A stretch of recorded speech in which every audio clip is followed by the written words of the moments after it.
Good afternoon. Good morning to those that are on the West Coast. My name is Anna McLaughlin. I'm the Program Director for Transportation Program Management at AASHTO. And I'm the liaison for the Committee on Performance-Based Management. Thank you all for joining us today. We kind of threw this together last minute, so I appreciate people accommodating their schedules, Bill for accommodating this as well. AASHTO, so as everyone knows, there is a new GHG performance measure. And today we're going to walk everyone through a calculator that was developed. So this is a tool that was drafted during the notice of proposed rulemaking. And we have since when the final rule was published, we have gone ahead and updated it with new data, new baseline, and it is now posted on the our TPM portal. We'll put a link to that in the chat. And so I'm going to turn this over to Bill Robert. Bill's the Vice President at Spy Pond Partners and is the brains behind this calculator, and has been able to explain it to me and break it down for me. So I'm sure he will do a phenomenal job with this today. Just for some administrative stuff, what we're going to do, we're going to let Bill go through the presentation. He's going to give some information and do a demo, and then we'll have some time for question and answers. I would ask that everyone you can put questions as we're going in the chat. I'm going to be tracking those and we'll go through questions at the end. Also, if there's time for discussion at the end, you can raise your hand. We'll unmute you if there are specific things that we need to get into with a little back and forth with Bill. With that, Bill, I'm going to turn it over to you and let you take it from here. Okay, well, thanks very much, Anna. So again, my name is Bill Robert from Spy Pond Partners. I got involved with this effort because Spy Pond helped support the TPM pooled fund. And when the notice of proposed rulemaking came out in 2022, AASHTO asked for some assistance helping analyze the rule and try to see the sensitivity of the proposed GHG measure to various changes. And so the tool I'm going to present was drafted at that time. And then as Anna described, we revised it after the rule was finalized and FHWA published various additional parameters.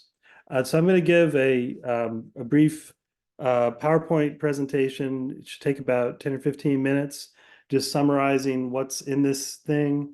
And then I'll bring up the tool. And I think we want to leave the balance of time for questions. We've got a number of folks on, and you may have a lot of questions about this. So the GHG calculator is intended to illustrate the calculation of the new greenhouse gas measure. And so it calculates greenhouse gas emissions on the national highway system using the methodology, that FHWA has put into the rule. And a key part of the tool is that it's intended to provide states with a way to test the sensitivity of the prediction of future GHG emissions to changes in parameters such as work trips made by single occupancy vehicles, vehicle miles traveled, fuel efficiency, EV adoption, and a couple other parameters. So those are really the main ones. Now, we say state level, provide states. The data in the tool is state data.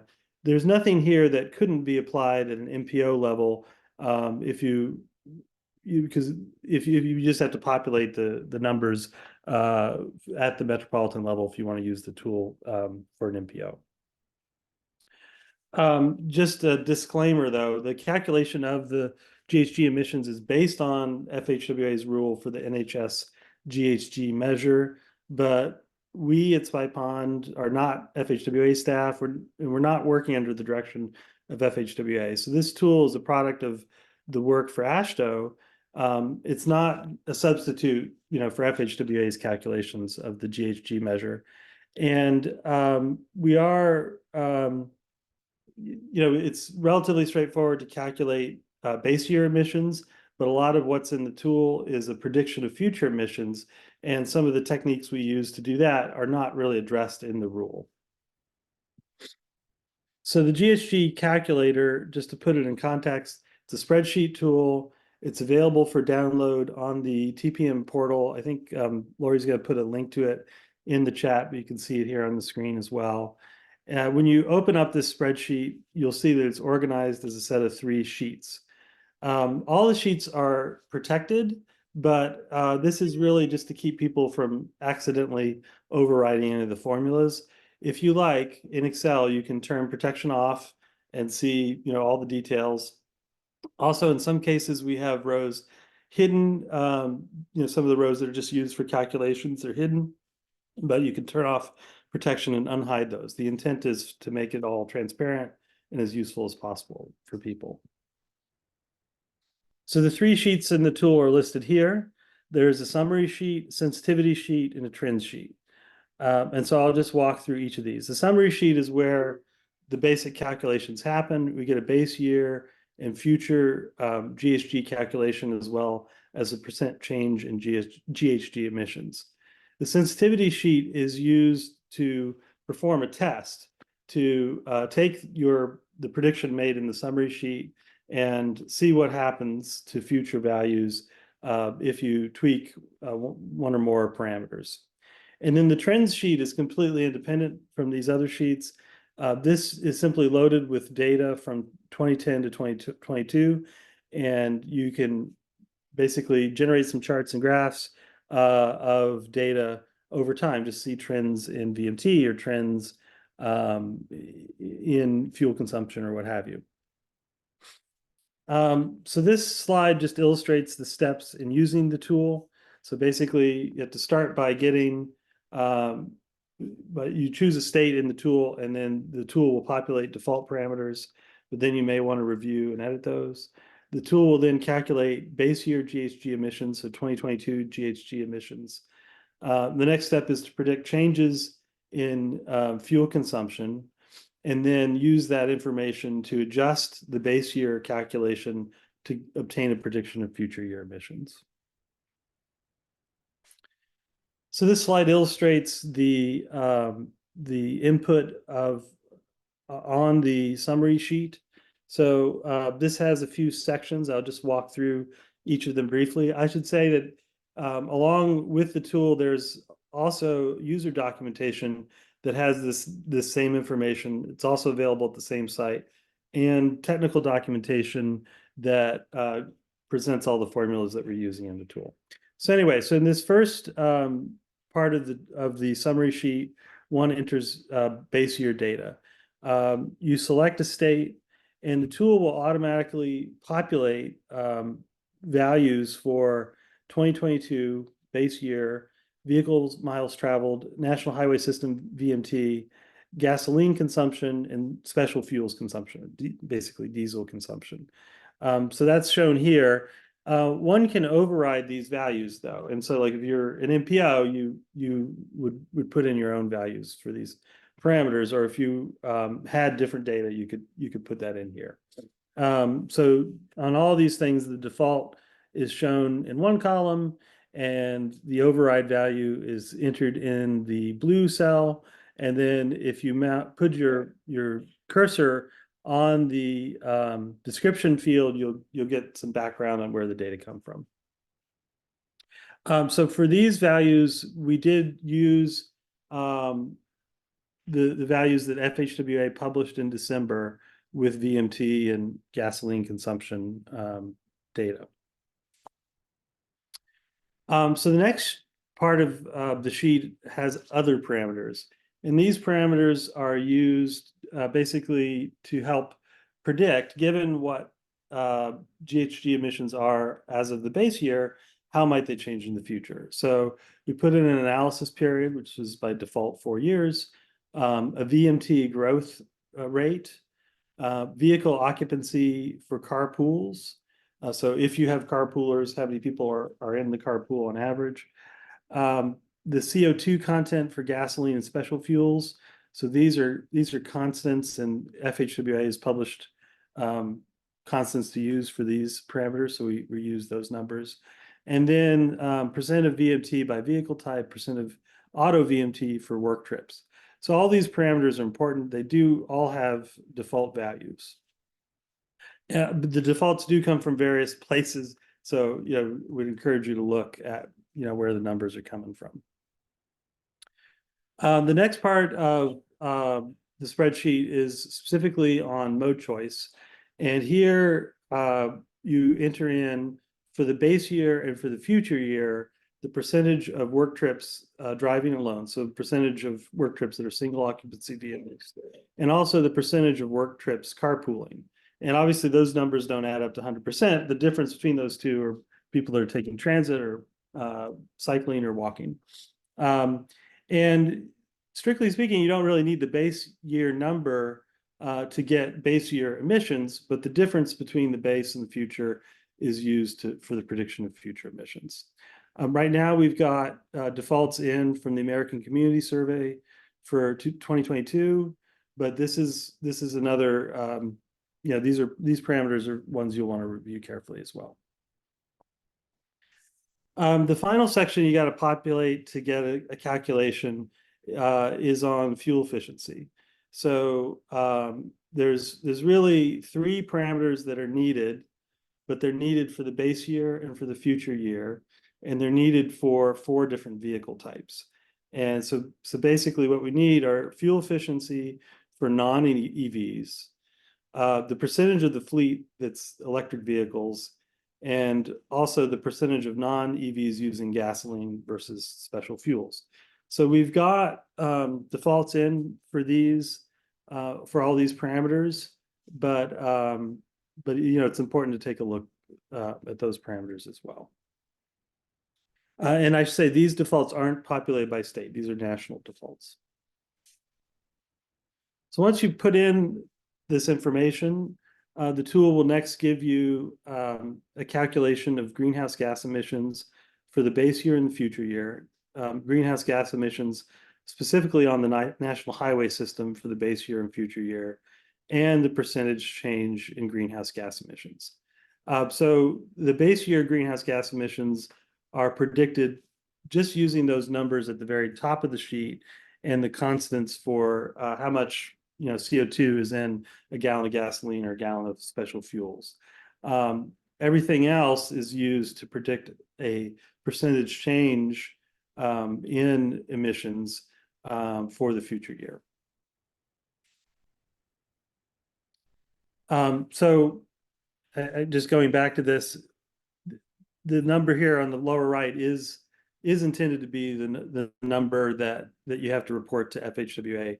Basically, what is the percentage change in greenhouse gas emissions predicted for 2026 relative to base year of 2022? Okay, so there's 2 more tabs. There's not as many inputs on these tabs, so we'll be able to go through these a little bit more quickly. The sensitivity tab is used to perform a test calculation in which you take the data from the previous page that I just walked through, change 1 or more parameters, and then see how does that affect the prediction. So the parameters that you can change are listed here. The analysis period. So if I want to look out over, say, 10 years rather than 4 years, how will that affect the numbers? The VMT growth rate, which is super important. The fuel efficiency for non-EVs, for non-EV autos, I should say, and then also the percentage of the auto fleet that's electric vehicles in the future year. So you put in these test values, and then the sheet will show you what was the base year prediction, what was the future prediction again from the previous sheet, and then what's this new test prediction. And so you got 3 bars, and you can see graphs showing the results for the base, future, and test cases for overall emissions and NHS emissions, as well as the percentage change in the test relative to the base and the test relative to the future value. So the idea of this sheet is just that after you get a calculation and you want to see, well, what would it take to get a certain change? This gives you an ability to quickly just refine some of the assumptions and see what sort of impact they have. The last sheet in the tool is the trend analysis sheet. And as I mentioned earlier, this one is independent from the other two sheets. We've loaded this sheet with data from highway statistics for 2010 to 2011. We've gotten the data from FHWA that they published back in December for 2022. So this is all in there. And then in this sheet, you can simply look at the trends over time. In it, we've got two graphs. And basically, for each graph, you say, well, what state am I interested in? And then what things do I want to plot? And so you can see on the slide, we list the different series that you can plot: VMT, NHS VMT, gasoline and special fuels consumption.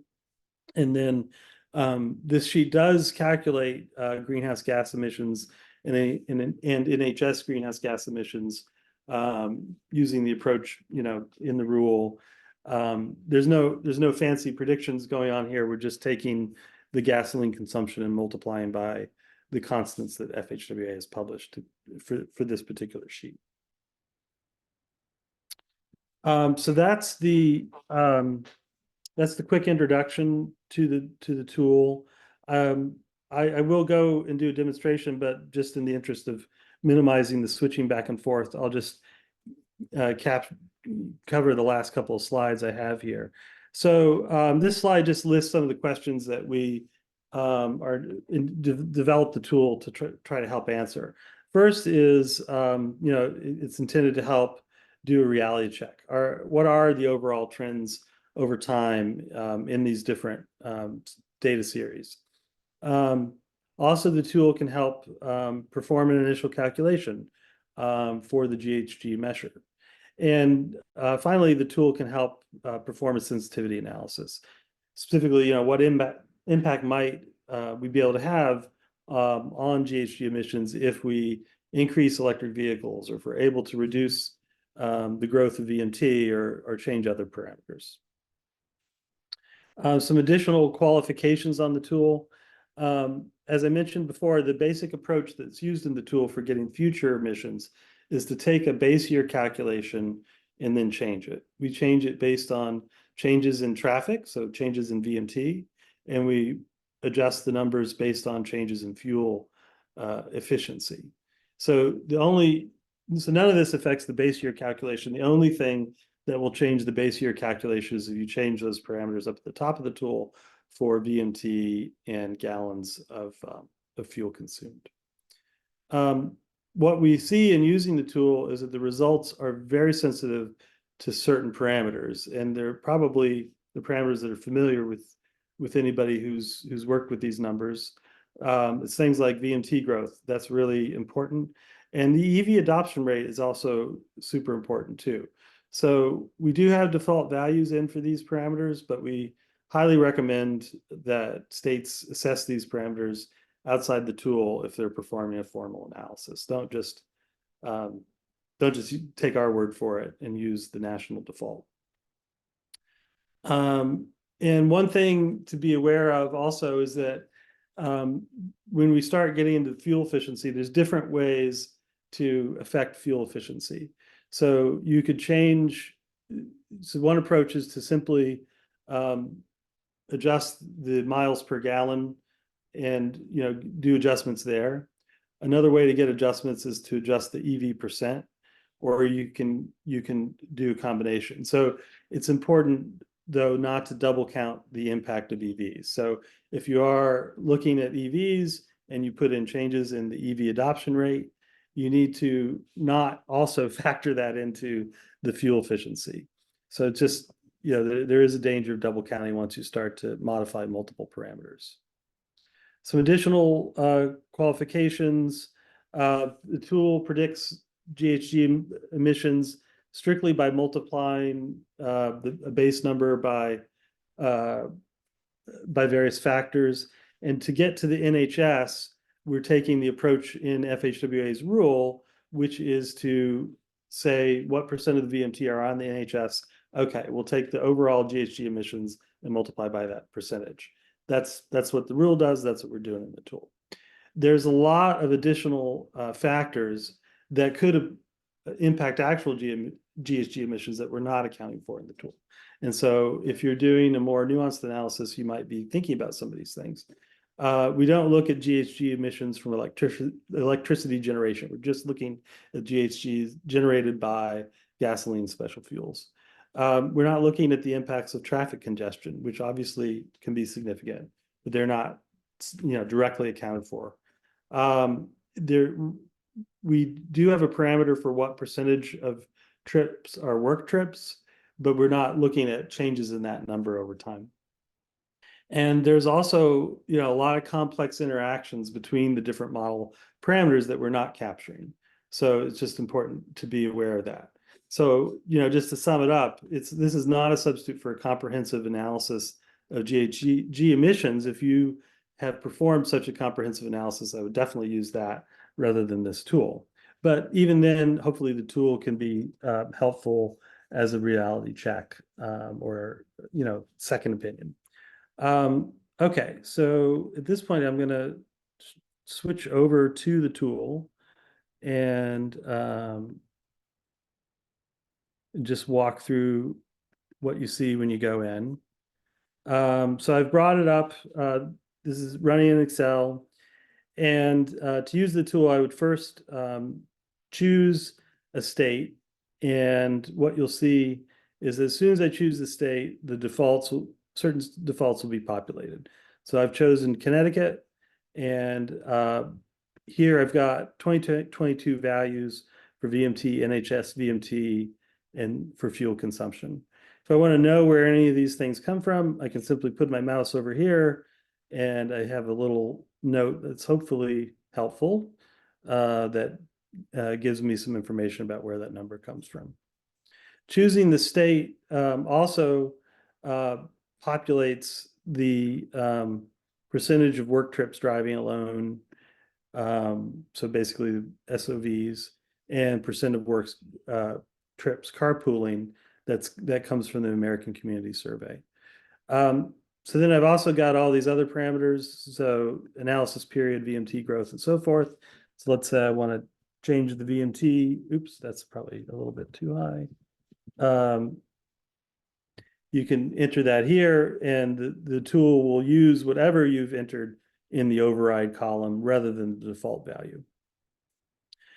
So we talked about all these things before. So we have our other parameters, our journey to work data, and our fuel consumption data. Let's say for EVs, we assume a starting value of 1% of the auto fleet. Perhaps that's reasonable, but maybe in the future, we expect that to change. We can enter that in.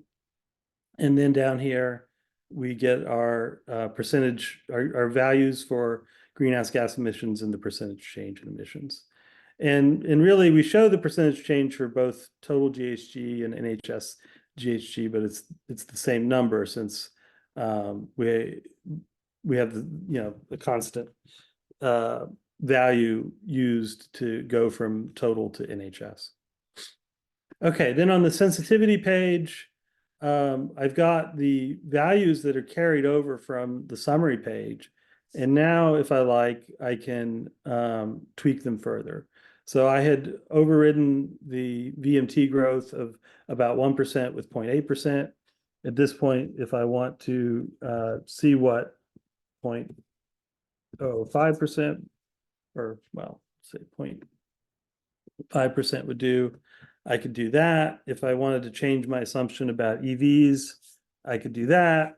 And you'll see here, this is my base year number from the previous page, my future number from the previous page, and here's my new test value. And then how does that, what's the percentage change relative to those other two cases for this new test?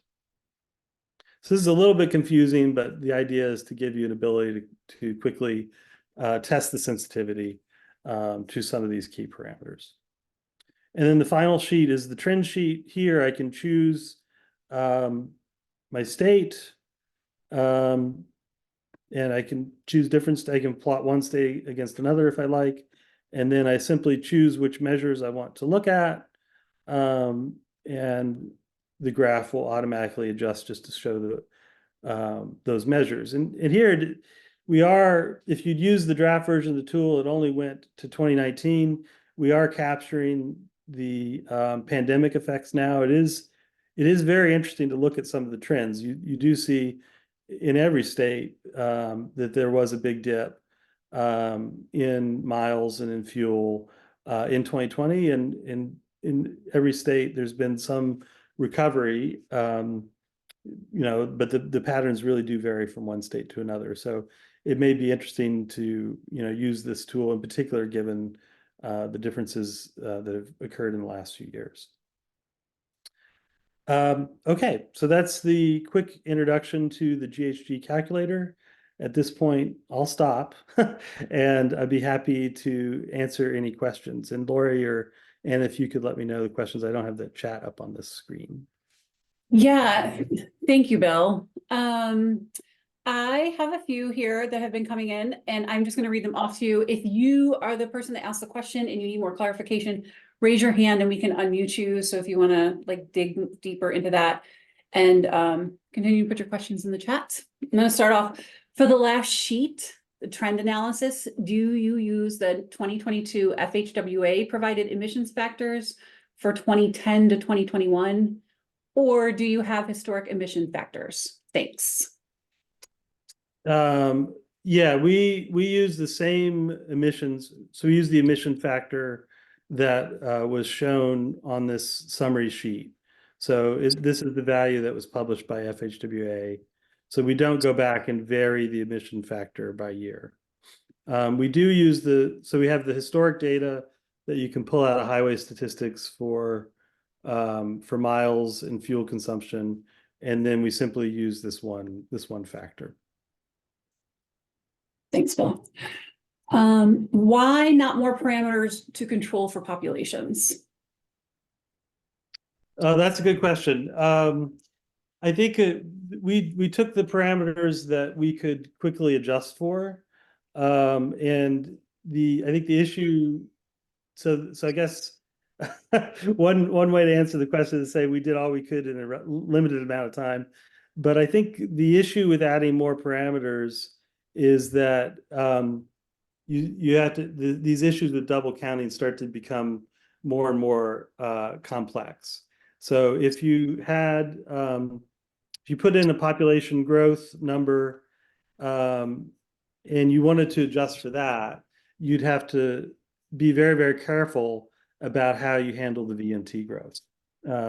So at the time we developed the tool, we decided that at least at a state level, we'd probably be best off putting the VMT growth in, not putting a population adjustment in for fear of causing an issue with double counting on VMT growth.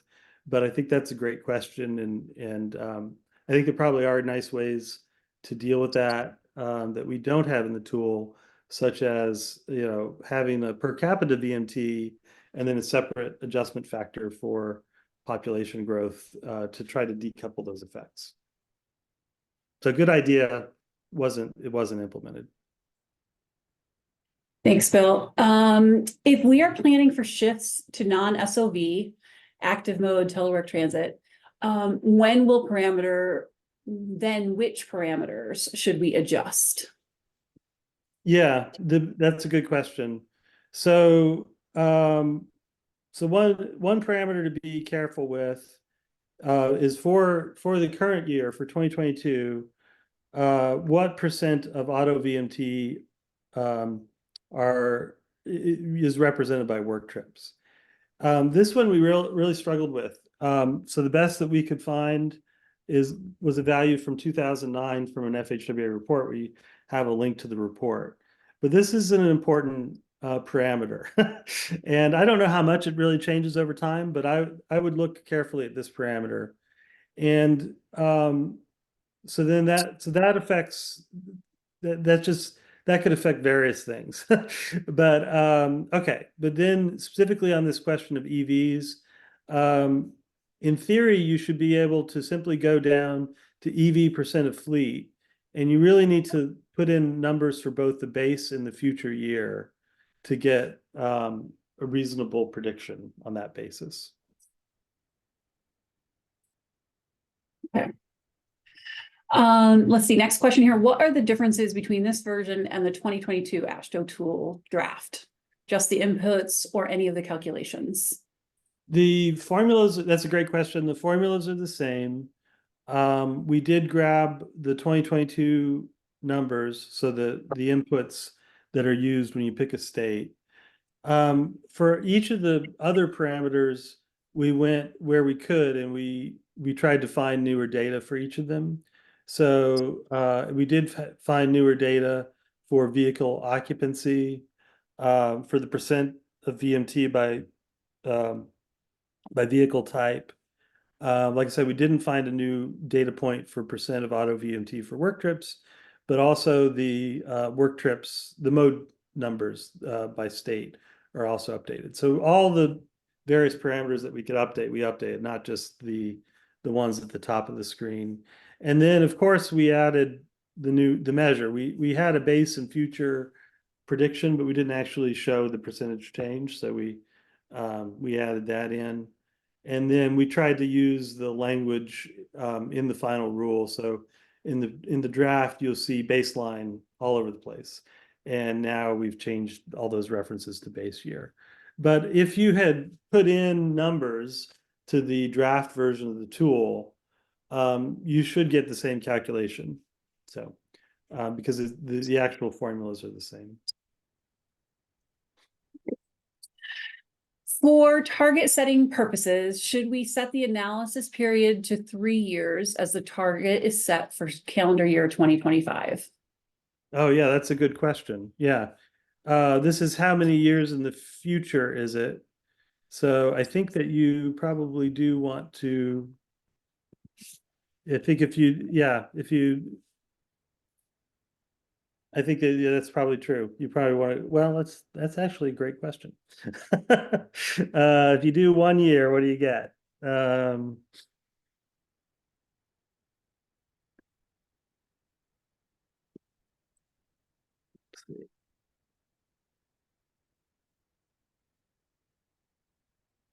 Yeah, you should do 3 years. That's a good point. We probably should have had that in the default. Okay, it's good to know. You mentioned earlier that the tool allows overrides for state VMT defaults so that the tool could be used by MPOs. Can you identify, provide links to data sets AASHTO recommends for MPOs to use for this purpose? Yeah, that's a great question. So I think that in the HPMS, all the data that one would need is there. So it's just that you have to get the state's HPMS data by request either from the DOT or from FHWA. In highway statistics, data are published by state. There's not like a repository you can go to and just grab the HPMS data for the US. So basically these parameters at the top, VMT by VMT, NHS VMT, gasoline consumption, special fuel consumption. These are the key parameters. So the VMT parameters you can get from HPMS. That's where I would get them. The gasoline consumption is a little trickier. That's a question I have. Is how might I determine the gasoline consumption in a metropolitan area? So I think that would probably be a question for FHWA. One way to do it is simply grab the state number, grab the state VMT, and then prorate the gasoline consumption for the metropolitan area based on that metro area's share of the overall VMT. So that's one way to do it. But it might be that FHWA has a better has different advice about how best to get metro area gasoline consumption. And then the American Community Survey, all those numbers, you can go directly to the US Census and you can get many of those numbers at a metro level. So. Thanks, Bill. Next question, are EV percent stock or sales? That number. It's stock, so it's not sales. Okay. Yeah, so you need to know, or need to guess, I should say, what percentage of the fleet will be EVs, not what percentage of sales are EVs. Great. This is a question on the effects of new census data in the coming year. Will the sheet be updated? Will they have to download an updated sheet? Well, if it's updated, yeah, you'd have to upload it, grab an updated sheet. I think that, I mean, it's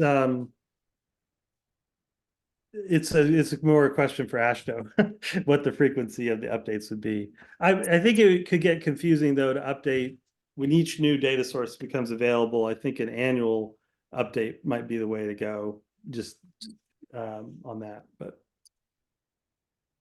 I think that it's still to be determined how we will, what the frequency of the updates will be. Yeah.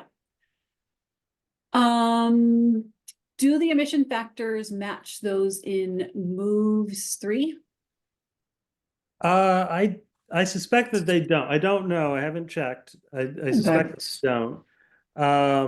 They do match EPA's guidance. So there's a link here, or to the Energy Information Administration. So in the draft tool, we got their factors, and these, like the gasoline factor, for instance, has an adjustment for ethanol in it. So if you go and moves, you might see a different number because there's a gasoline factor and then there's an ethanol factor. The EIA published this number that has some of these, it kind of basically averages different types of gasoline out. So, and FHWA has used that number. So it turns out that was the same number we had in the draft version of the tool. We were just kind of guessing at what they might use. So I think that does not exactly match what's in moves, but I can't say that with authority. Somebody else would have to address that. Okay.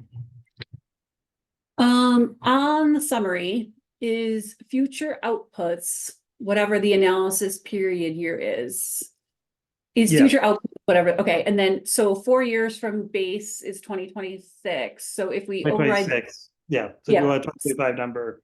Yeah. 3. So there we go. Yeah, we got that one. This is a question, Bill, I don't know that you can answer, but can you speak to how this data may be modified for use by MPOs? And one thing I will just say here too, we are anticipating, like, I think there's been a big push for the February 1st deadline for states.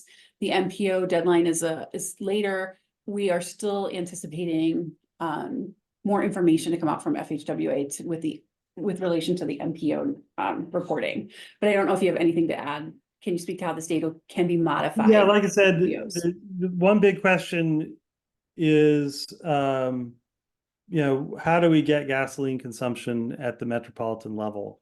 And I think that was really tricky. There's a lot of questions there. I'm in Boston, but I buy some of my gas outside of Boston. How's all this captured? So I don't have an answer for that. That would be something that I think requires some further discussion. How to take some of the numbers that are statewide numbers and get local versions of those. Yeah, I think you can take what's here and prorate it, or you can query HPMS and get some metro level numbers, but I think that there are a lot of questions about doing that. And an MPO might very well ask whether it's the right approach, or ask whether they can simply prorate a statewide number. So I think it's, jury's out, I guess, on that. Exactly what are the issues and what are the best approaches for taking this sort of statewide measure and statewide data and trying to adapt it for an MPO. Are any emissions captured or calculated for electricity needed for charging electric vehicles? Would this vary from state to state depending on their supply of fuel for electricity? Yeah, well, we have 150 participants on the call. I expect there's about 150 people who know more about this topic than me. But obviously, in reality, electricity burns fossil fuels too. And in a comprehensive analysis, you definitely want to look at that. In the FHWA measure, that factor is not considered.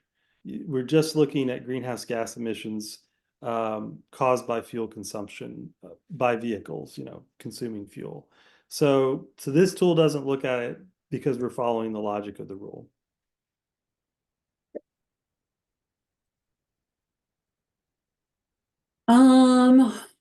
I got another question. This is Bill, maybe it's not calculator related, so you might be off the hook.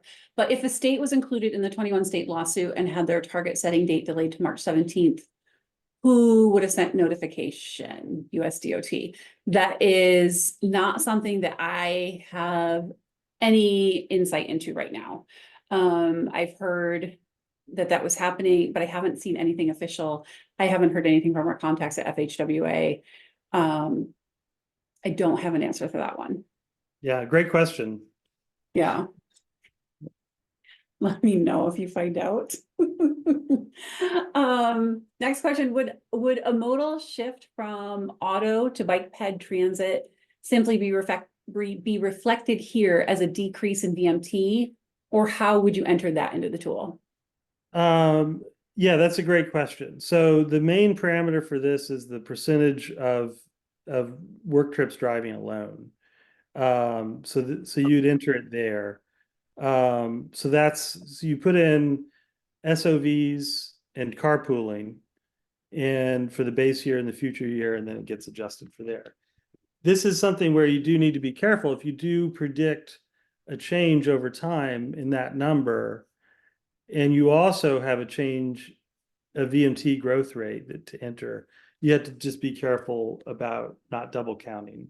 So ideally, you'd want a VMT growth rate separate from mode shift and then enter the mode shift down here.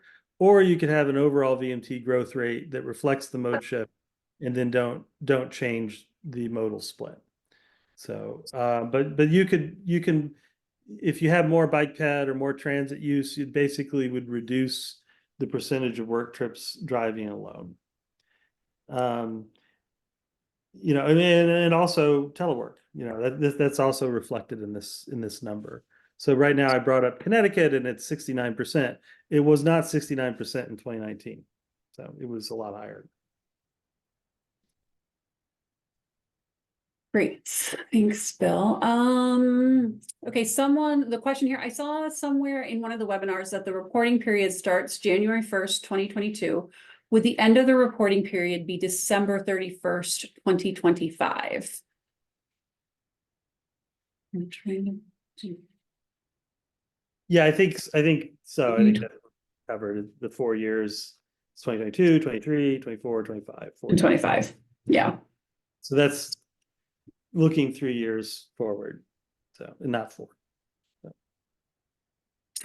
How would one modify the sheet to look at hitting a 2025 GHG emissions reduction target when 2022 and 2023 emissions have already occurred?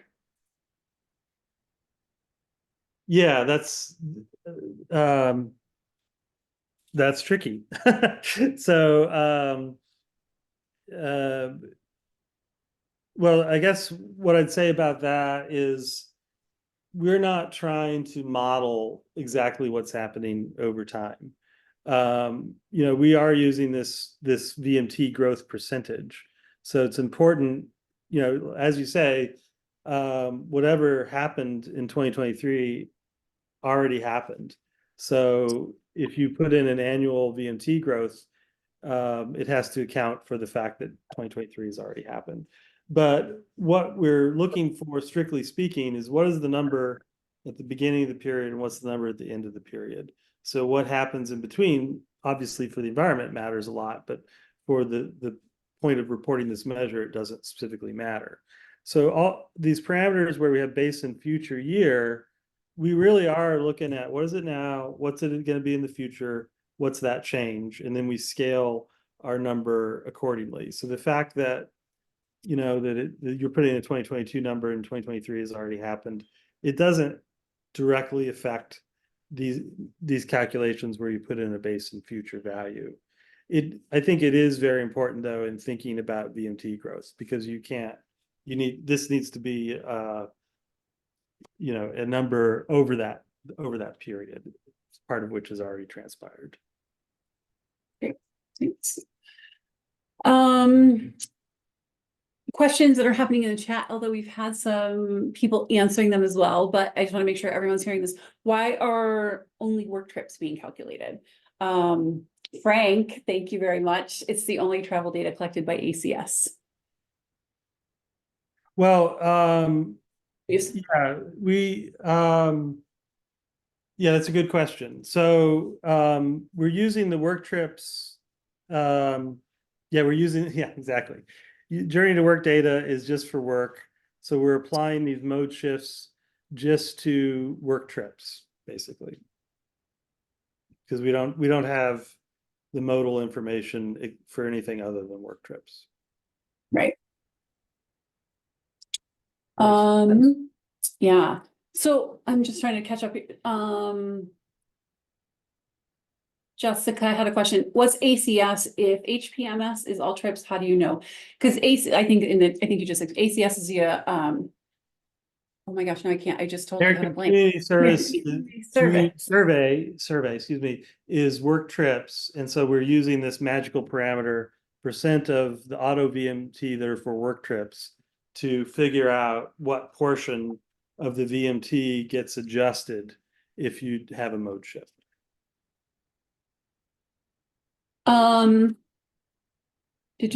There's also, again, just kind of keeping track of everything that's getting posted in the chat. It does look like someone was able to share some information on the 45-day postponement of target submissions. I do have it for future GHG results. The GHG number should be decreased, but I'm seeing the number is increasing. Can you please explain that? Yeah, that's right. FHWA's rule says that you have to set a target and the target needs to go down. We don't have a position on whether, well, obviously everybody would like to see greenhouse gas emissions go down, but we're not trying to force things to go down if they're not going down. I think when you put in the defaults, the default for VMT growth is 1% a year. That's based on a national average from 2011 to 2019, or 1.06% a year. And then on all the defaults, we don't make any assumptions about changes in mode or changes in EV adoption. So if you just put in the defaults, this VMT growth is going to dictate that the greenhouse gas emissions are going to go up. But indeed, it's not, VMT are not necessarily going up everywhere. So I think it behooves anybody using the tool to look at what the pattern is in their state and put in a realistic number. But yeah, if VMT goes up and fuel efficiency doesn't change, then greenhouse gas emissions go up. That's what happens. Yeah. One thing, so I think there's a lot of good conversation happening, and if anyone would like to share, I think we're done with kind of most of the questions that have been in the chat. There's lots of information being put in the chat that I think we need to like dive into a little bit more. Some of it's way more technical than I am comfortable with, but like on the John, I don't know if you want to talk about this. I believe that the EIA ethanol shares are expressed on an energy rather than volumetric basis. Since ethanol has a significant lower energy content than gasoline, the EIA values could translate into higher volumetric shares. That's getting into the nitty-gritty of it. Yes. But if anyone, I'm sorry. I was struggling to unmute myself. Yeah, there was a lot of there were quite a few questions I think being raised here about they were expressing some skepticism, I think, in the CO2 emissions rates that were cited. And just to clarify what was cited in FHWA's published values. I mean, these come directly from the Energy Information Administration. These we're citing specifically for purposes of gasoline, their finished motor gasoline value that includes blended ethanol.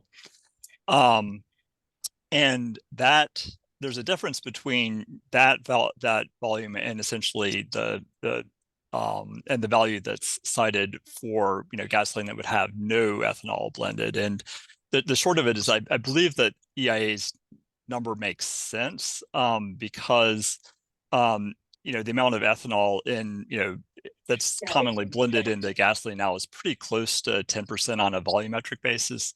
It would be much lower on an energy basis because ethanol has a lower energy content than gasoline. But again, FHWA has not seen anything that would cause us to question these specific values. There's some other values that said in the methodology section that I think may be sort of somewhat methodologically inconsistent, but again, everything that we've seen on this particular table that I posted the link in the chat, we believe that that's reliable information.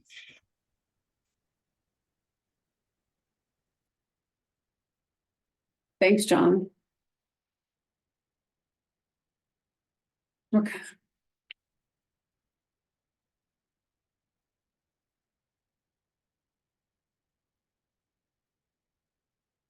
Okay, I'm trying to think. Do we have any other questions or comments?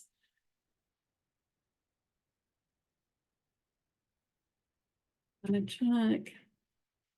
Let's see. Okay, lots of information going on here. Yes, there's also, in addition to the kind of like, we are going to post a presentation and recording of the questions and answers, the webinar.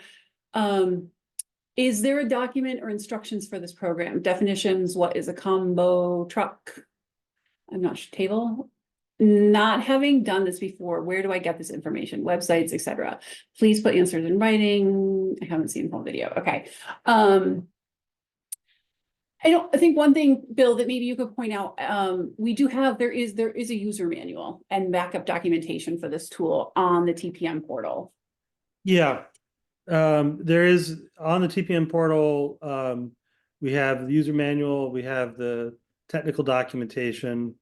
We do try to have in the descriptions references for everything. So on what constitutes a combo truck, that's it. We basically are using what is published in highway statistics, which follows what's in HPMS for that. But then we have little notes, for single unit trucks, they're a different category, and buses are a different category, but we've lumped buses in with single unit trucks. So I would encourage you to look at those documents for more details. But if we have any answer to question, then we have Anna's contact information on the website, and you can definitely ask her. Anna, I did unmute Chris Behrens. I think he wanted to talk about a future enhancement for the tool. Yes, Lori. Can you hear me? Yes. Yeah, I was just commenting that VMT per capita and having that in here might be a useful way to kind of talk more about an area that we do have kind of agency on emissions, and it's just a suggestion to add it. I'm not sure exactly where you're looking to go with like future versions of this, but I know a lot of states, including ours in Minnesota here, has been speaking more about the interplay between emissions and VMT, and in particular per capita VMT. Yeah, I think that's a really good suggestion. I think that could be good. I mean, like I said, it came up when we first designed the thing. But most of the things we might want to do in a future version, I think we'd have to address the potential double counting. But this could be addressed. You could say, okay, what do you want to do? Do you want to adjust your population in VMT per capita, or do you just want to adjust overall VMT? Either or, take your pick, and then we could route people through different ways of coming up with a number. that are internally consistent and that don't introduce double counting. So I think it's a great idea. You know, for if there's interest in you know, developing this thing further. Yeah, I think that's something that we're gonna have to kind of take and like figure out where we want to go with this tool. I think primarily we really want to provide a resource to the states so that they have tools that they can meet the requirements of the GHG performance measure, right? And so, yeah, we're gonna have to talk about that.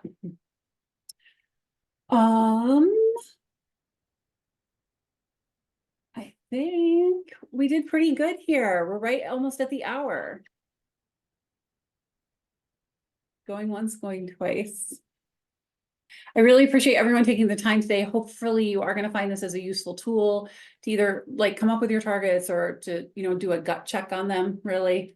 I think you have I shared contact information for Bill and myself, and it will be posted, both the presentation, like I said, and the webinar will be posted on the TPM portal. And that's it. Anything else, Bill? No, thanks everybody for sticking through the whole webinar, and please let us know if you have any issues or questions as you try to use this thing.